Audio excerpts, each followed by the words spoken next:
shots are clearly heard, and a young man with what looks like a bullet wound to his head is found near a large pool of blood. And witnesses say more demonstrations have been taking place in Benghazi on Friday. What's happening in Benghazi is a big massacre. People are being killed on the streets. People are demonstrating peacefully. They are asking for a decent life, not more than a decent life. There is in front of me, in front of the main court in Benghazi, more than 50,000 people. With tight controls on media and communications in Libya, it's been difficult to confirm the extent of the protests and the violence.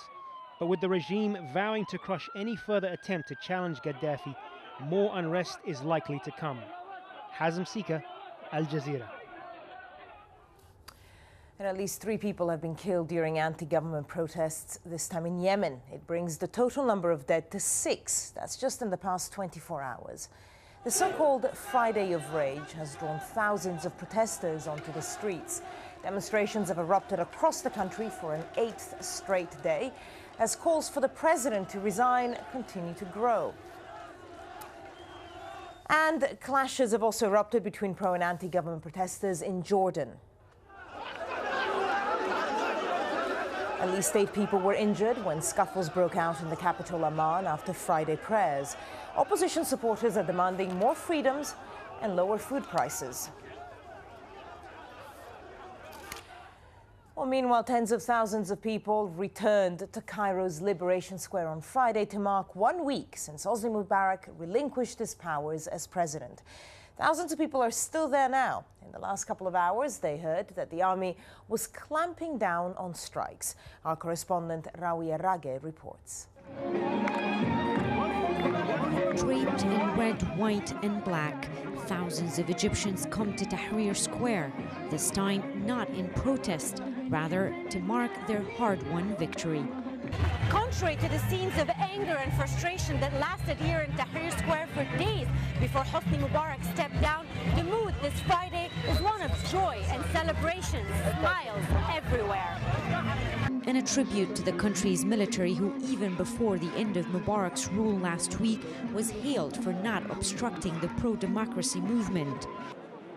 The military had asked Egyptians to stop their protests, but it did not prevent the gathering on Friday.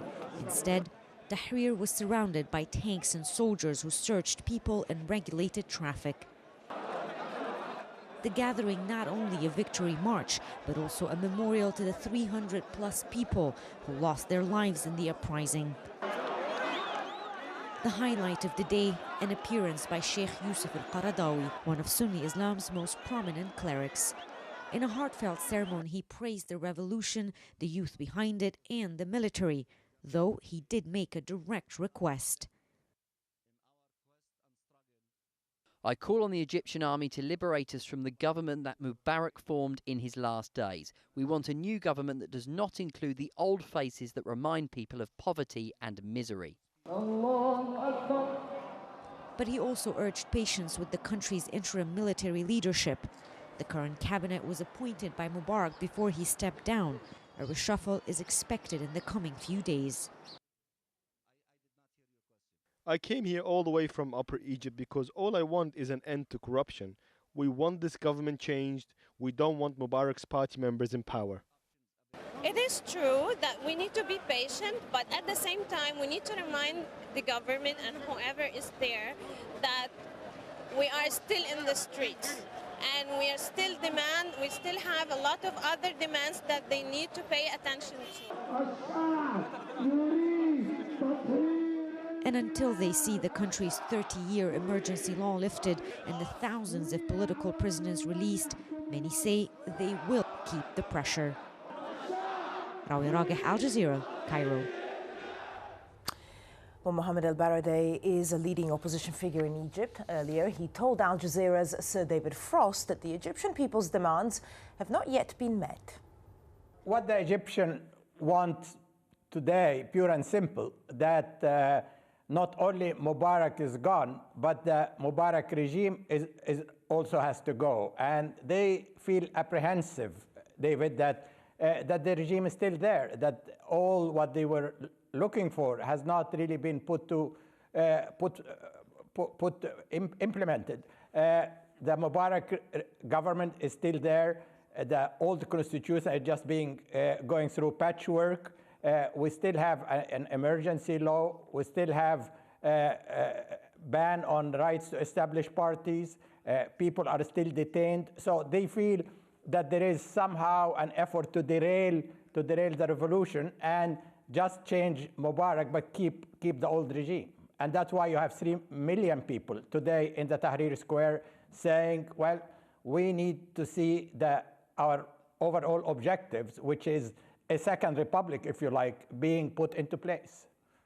Mohammed Al-Baradei speaking to Sir David Frost there a little bit earlier. We're going to take a quick break now. Still to come on the program, though, the US appoints its new special representative on Afghanistan and Pakistan following the death of Richard Holbrooke. And in Uganda, voters turn out for the second election in 30 years. We'll have the details.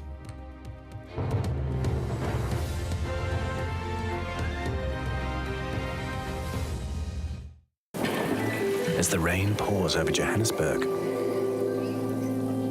we'll keep your spirits up.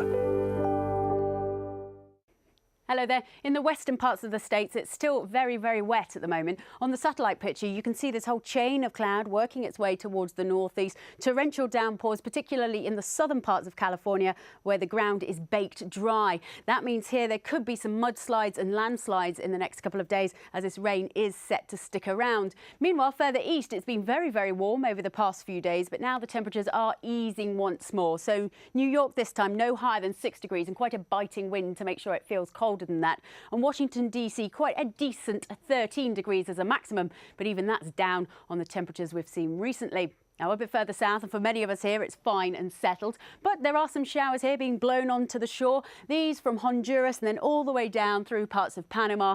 And there will also be 1 or 2 rather hefty showers there for Colombia as well. But I think the northern parts of Colombia should get away with a dry day.